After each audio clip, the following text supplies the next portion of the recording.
Stragglers in the back, please hurry up because they're closing the place down at 5. Now, behind us, what do you see here? The gates. Now, let's look carefully at the wall. The wall itself, the southern wall, much of it has collapsed for many times when there are earthquakes. And guess what? The next earthquake, it's going to collapse. It could be tomorrow. I say this on every single tour. I've been guiding for over 20 years.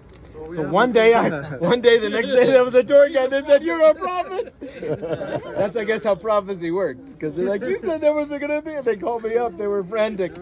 I say it every day. The wall didn't fall down. By the way, this wall didn't fall down. A piece of the wall on the other side did fall down.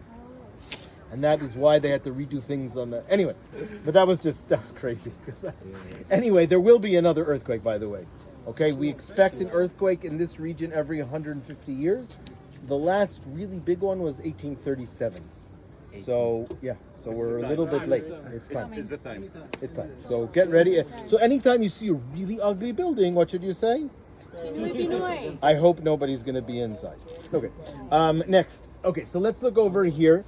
We have if you look at the course that was about where ground level was here, was doubled. Do you see how it was doubled? No. Yes. Over there, look over there. You see? Mm-hmm. And that's why it was so strong that basically everything collapsed until that course, except for where the gates are, and everything else has been rebuilt. Sometimes with original stones, original Rhodian stones, but mostly with smaller stones. Did everybody see that? Mm-hmm. And so the original courses of Temple Mount are only up until here. This is from Herodian Temple Mount. The original courses of a row of stones is called the course. Okay, so this is now. It's here. I said it's double, and you can see. What do you see here? It is beautifully decorated. So what we have here, though, is 3 doorways. Do you see that?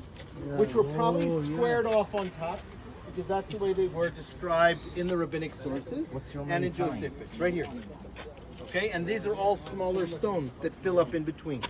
Okay, and then there's another large stone over here. So these stones were probably the original Herodian, and all these were filled in. Okay, so we have 3 gates here, and we have 2 gates over there. Some have been covered over. We'll talk about that later. Now, what are our sources? Everybody take a step back. Don't fall in, but take a step back. Now, we have 4 sources about the way Temple Mount looks. One is, let's see if you can guess. What? Josephus, great. Josephus, by the way, Josephus describes the Temple Mount in 2 places, and not all the details are the same. Okay, but Josephus will use as one source. What's another source? The Romans. What? The Romans, maybe. They document. Josephus and the Romans are not too many places. What? Okay, the rabbinic sources, particularly in the tractate of Midot, not Tamid, Midot. Midot is an entire tractate that gives us dimensions of the Temple Mount and all the sanctuaries and all the chambers and everything like that. And I'm going to quote from it in a second. Okay, what other source do we have? Torah, the present archaeology. Bible? What we can see with our eyes. Okay? Okay? And we have, the 4 is assorted, accumulated sources outside. And we assume we have so many sources describing one event. It means that what? Everything will make sense and work together. Guess what? No. They're all different, including the 2 different sources in Josephus himself. So that one could be easily explained, and that's something that also appears in the New Testament, which, by the way, also has a few references of Temple Mount. The steps itself is one of the places that Jesus preached, and therefore Christian groups will be coming here, especially evangelicals. This is one of the most special places on their trip. One of the things that Israel Levine, that's my teacher, he tried to say that Josephus that the temple wasn't completed in the time of Herod, and that was continuously built and added to and changed up until the destruction, and really was never ever finished completely. And that may explain why there's slightly different explanations and the dimensions, so on. That can only explain a fraction of the problems. There's one key problem. And it is I'm not going to get every single aspect of it, but it has to do with the amounts of gates. How many gates are around Temple Mount today? 7. Around 9. Okay, 4 on this side, 2 on this side, if you can count this 2, and then 2 on this side, lions, and the one that's closed, and then you have Herod's gate, Damascus gate, and Jaffa so on. gate, And then yeah. the new gate doesn't count. Okay, 9 but that- gates? sorry, what? I thought 7. functional gates. On functional gates, one closed, but it could have 8 been open. functional, 9 On gates. Temple Mount. Down gate. Not Herod's gate, sorry. The northern gate. Let's say the gate of Israel and so on. And now, the gates around Temple Mount, most of them are the original gates that were there. And again, 4 on the outside. The Mishnah, which apparently is describing the Second Temple period, says there were 5 gates. The 2 gates on the south, were used for entry and exit. Okay, this, by the way, was the entry. Exit was over there. We'll describe that in a second. There was a gate on the south called Shar Shoshan, Shar Tedi, and Shar Kipanos. And these were called Shnei Sharei Hulda, Mina Darom. Hulda is the same name of the prophetess, the woman prophet, that according to somebody was buried right over here. I don't think that makes any sense. Okay? But why else would you call these gates Hulda? What is a Hulda? Hulda is a burrowing animal, like a hedgehog, which means that how do you come into these gates? You go in, and what do? You climb up a set of stairs, and you arrive at Temple Mount after you go up the stairs, just like a Hulda. So that could be a better explanation of what a Hulda is. Now, الحيوان that اللي only خلده be هذا. part of the explanation Someone of what خلده. these gates خلد. are. Because we find the dimensions of Temple Mount very different in the Mishnah and in Josephus. And what we see here. In the Mishnah it says Harabayit was 500 amot, which is a cubit, it was a square of 500 cubits on 500 cubits. But that's not what we see today. Today it's like an oblong rectangle, much larger. How big is a cubit? So the cubit, by the way, is somewhere between 47 centimeters and 57 or maybe even 60 centimeters. Okay? So it depends.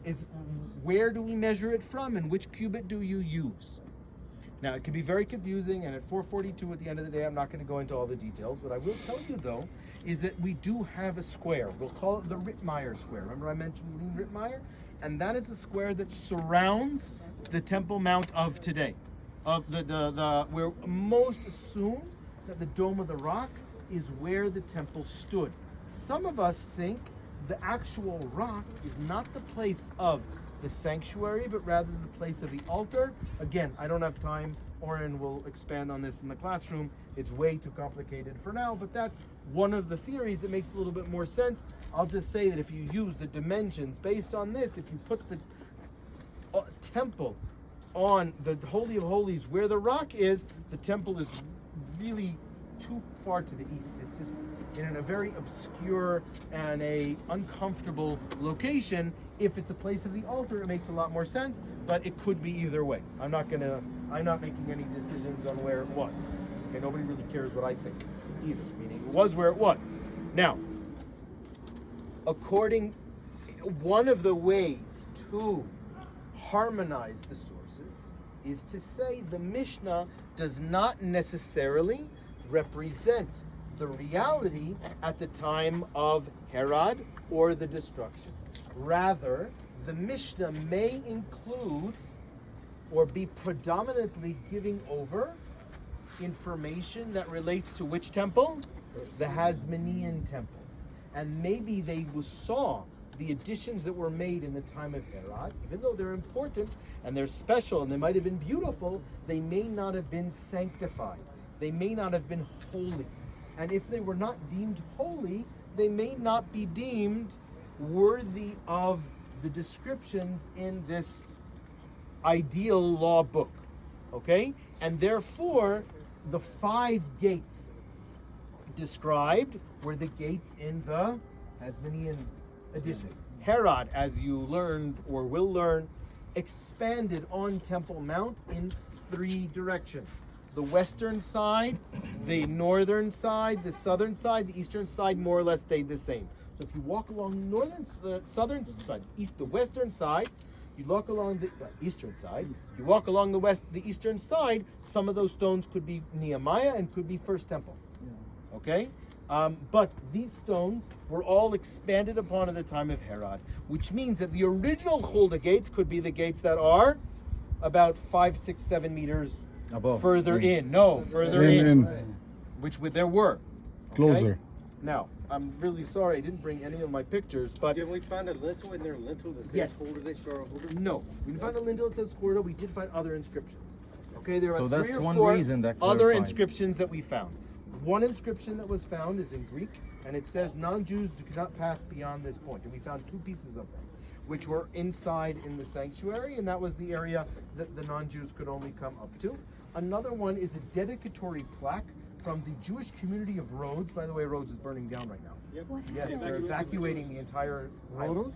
There's a terrible, terrible fire. Israel has sent help there, by the way. We're helping out. Right now, don't visit Rhodes. Okay, go to Kos, go to Natural Nia. cause? And I don't know. It could be, it's so hot and it's so dry, it's having a terrible time. But there was a Jewish community there in the Second Temple period, and they were wealthy people, and they donated a part of the floor. And that's in the dedicatory plaque in part of the floor. I could keep going for many, many times. I'm going to point out, what I'm going to do right now is I'm going to talk about the other gate and the importance of Christianity. I'm going to give you an overview of what's in this part, and then we're going to walk to the building and just run through the museum before they kick us out.